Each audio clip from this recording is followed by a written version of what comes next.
तुरीचं वरण करण्यासाठी मी ह्या वाटीनं, ही अंदाजे 200 ग्रॅमची वाटी आहे, या वाटीनं तुरीची डाळ घेतली आणि ती स्वच्छ धुवून 2-3 पाण्याने स्वच्छ धुवून ही भिजत घातलेली आहे. त्याला आता अर्धा तास झाला भिजून. आता ही आपण काय करू, कुकरमध्ये लावू.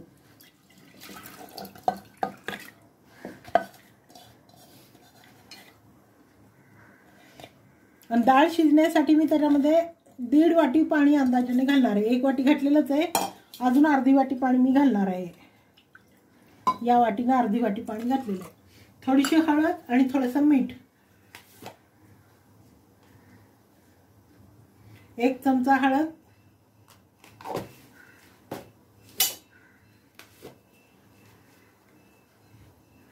आणि 1 चमचा मीठ. आता हे आपण कुकर गॅसवर चढवूया.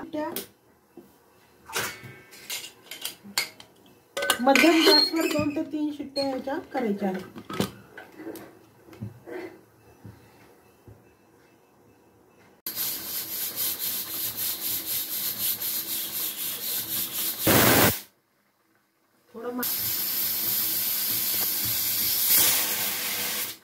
वरणात घालण्यासाठी मी इथं चिंच घेतलेली आहे 5-6 बुटकं.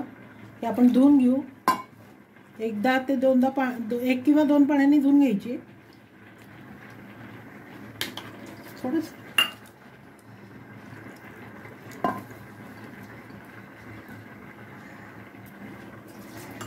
आणि ही चिंच आपण पाण्यात घालायची एका भांड्यामध्ये. त्यातले चिंचोके वगैरे वेगळे करायचे आणि हे पाणी आता गरम करून घ्यायचंय, उकळायचंय चांगलं व्यवस्थित.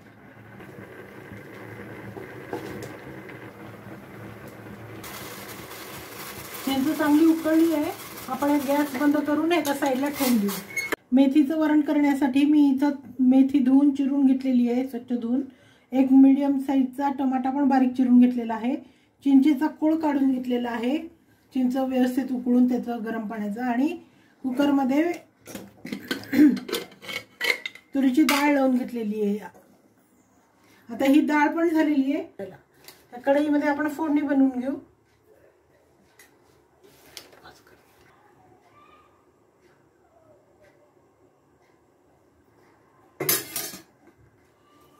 तेलामध्ये मोहरी आपण टाकून घेऊ.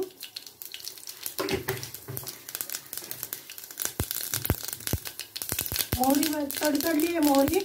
आता त्याच्यामध्ये आपण ही मेथी टाकून घेऊ.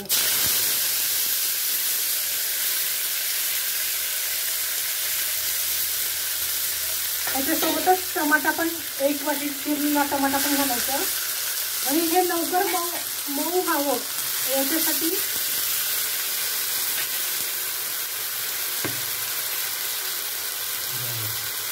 मीठ घालणार आहोत आणि याला झाकून ठेवायचं आहे.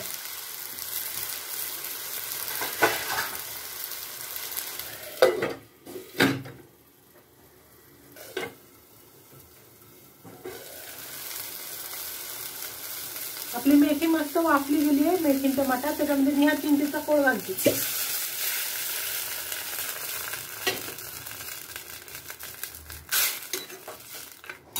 आता हे आपण जे वरण हाटलं होतं ते वरणामध्ये वरण पण याच्यामध्ये टाकून देऊ.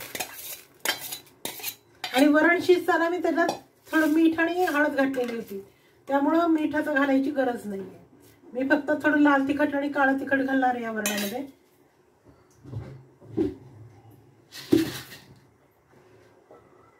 घरी केलेला काळं तिखट चमचाभर आणि लाल तिखट अर्धा चमचा.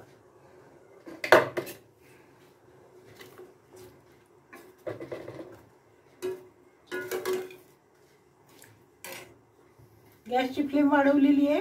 याला चांगली उकळी येऊ द्यायची आहे. वरणाला मस्त उकळी आलेली आहे. आमटीला मेथी घातलेल्या आमटीला एकदम मस्त उकळी आलेली आहे. आता आपण गॅस बंद करू आणि थंड करू.